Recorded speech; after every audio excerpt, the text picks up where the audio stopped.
So it's Productronica 2021, day 3. We're watching it in Electronics TV.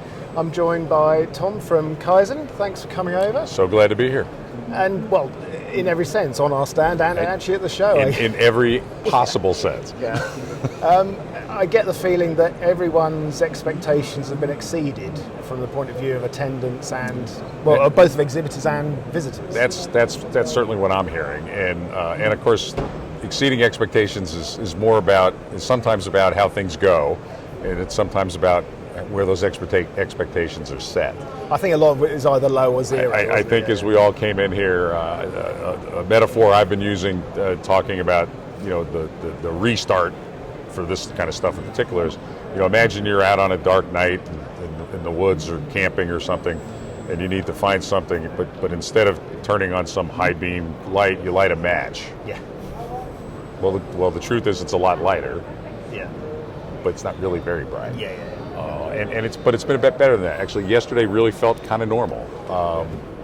Not 100% maybe, but really did. It was a bit hectic. There were lots of visitors in the aisles.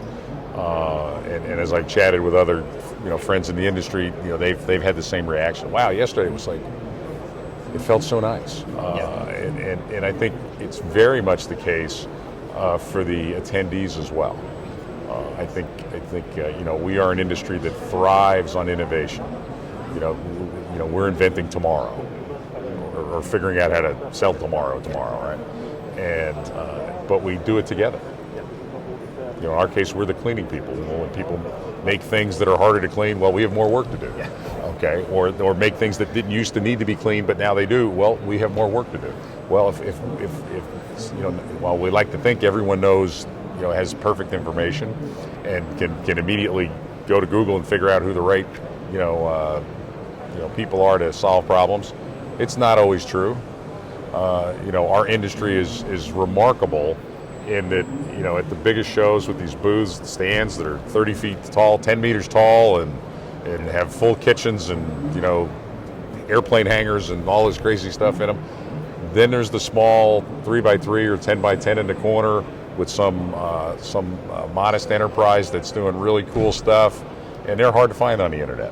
Yes. Their visibility, often they're very technical people. They're not marketing savvy folks on average. So you find them here.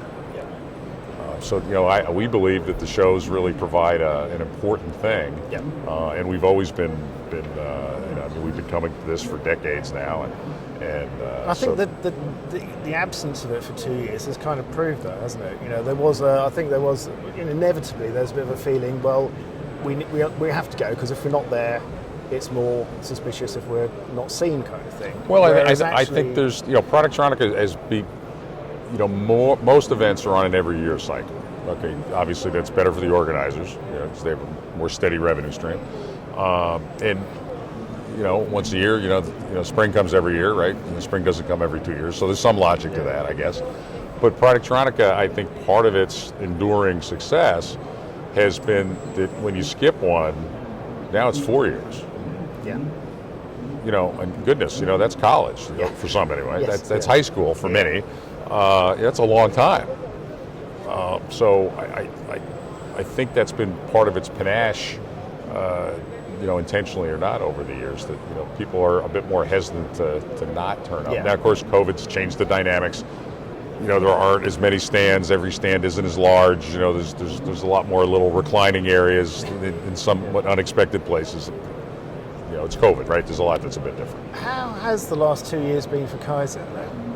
How have you? Well, it's been interesting. I mean, as we listen to the stats out of the IPC, and our industry writ large has been very resilient.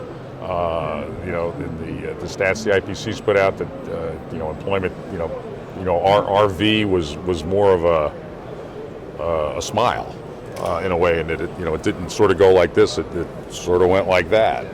It was very modest. Shipments and deliveries have been up. Electronics, people had to set up those home offices, so they needed more things and that sort of stuff. From Kyzen specifically, well, we're the cleaning people, right? So we're in those high reliability things that people are nervous about, and of course the medical folks have been a bit stressed, the last few years, because COVID's has certainly put big challenges on them. So, our end markets our customers have been very resilient. We felt a great responsibility to make sure we could be there for them. So, running our facilities around the world, keeping them open every day, and despite of, government rules and regulations designed to keep people safe, but yet we still want to keep this other stuff rolling. So it's been the work of our team around the world doing sorting through a lot of paperwork that didn't exist until maybe that day in some cases, and getting it right, and what needs to be approved, and how do you do it, and what office do you go to, or you can't go to that office, how do you do it online, you're stuck, the website crashed. These are all specific examples that happen to us, but yet persevering through that and keeping our shops open. Things that we did was like, maybe how are people going to get lunch? So we brought in lunch for like a year. Well, I don't know where you'd go, and what if you got COVID when you were there and brought it back? That'd be horrible. Things like that, but our customers needed us to be there for them, so we did everything we could, and we've been fortunate in that our people did a great job. They were thoughtful and wise and stayed safe, and of course we weren't COVID free or anything. I don't think anybody was, and so we had a few cases, and most of our team wasn't terribly sick. Some people had it worse than others, and no one that had it was really happy that they had it or enjoyed the experience, to be sure, but it mostly happened at home. It didn't affect the workplace and that kind of thing, and that was really our core focus, was how do we keep our manufacturing team safe. Obviously the sales team didn't have a whole lot of open doors at that point, but we did a great deal of work online with partners, colleagues, and customers for training. Yes. We were in a Zoom Teams frenzy doing training, and we work with a lot of equipment manufacturers that make cleaning machines.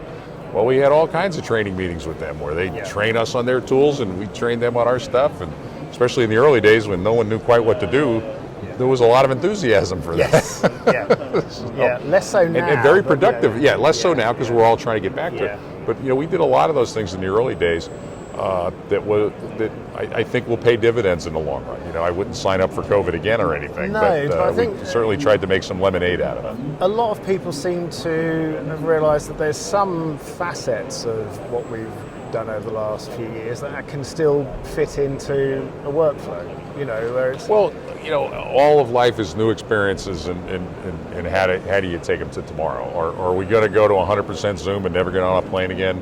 No. Okay. Is it going to be, or people buy from people solve problems together, collaboration, the infamous water cooler, even though not many water coolers exist physically, like telephone booths don't exist physically really, but that notion in the office, bumping in the hallway, what I like to call the infamous, by the way. Okay, I didn't think about it. Here's what's going on. Well, that's harder to do on Zoom. It's harder to do 100% with email. And I think we're all eager for some of that to certainly return. And maybe we'll get back to where we were before sooner than we think. Who knows? I think it's interesting. A lot of people have said that you suddenly realise that a lot of those kind of off-the-cuff conversations or catching up about something is actually integral to a lot of the work we do. It is absolutely part of the magic, because let's face it, creativity is essentially a spark, right? It's an idea.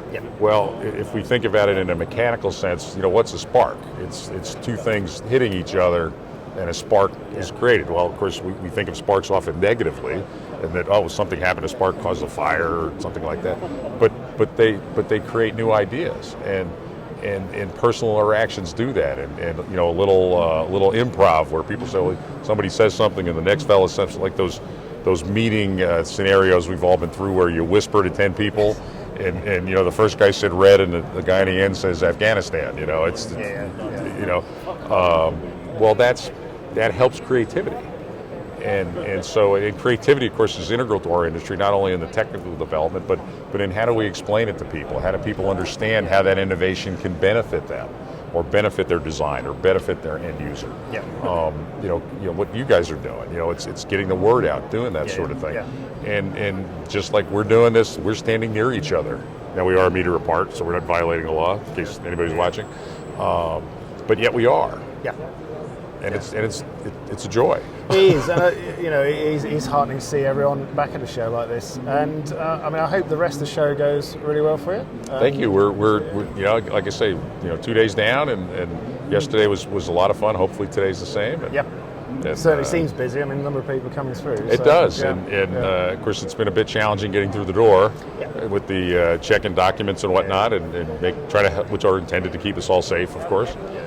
But yet still a bit of a bother. Yeah. And so hopefully the crowds will return and we'll have another fun day. Yeah, fantastic. Thanks for coming to see us, Tom. Our pleasure. To see you. Good And, to see you.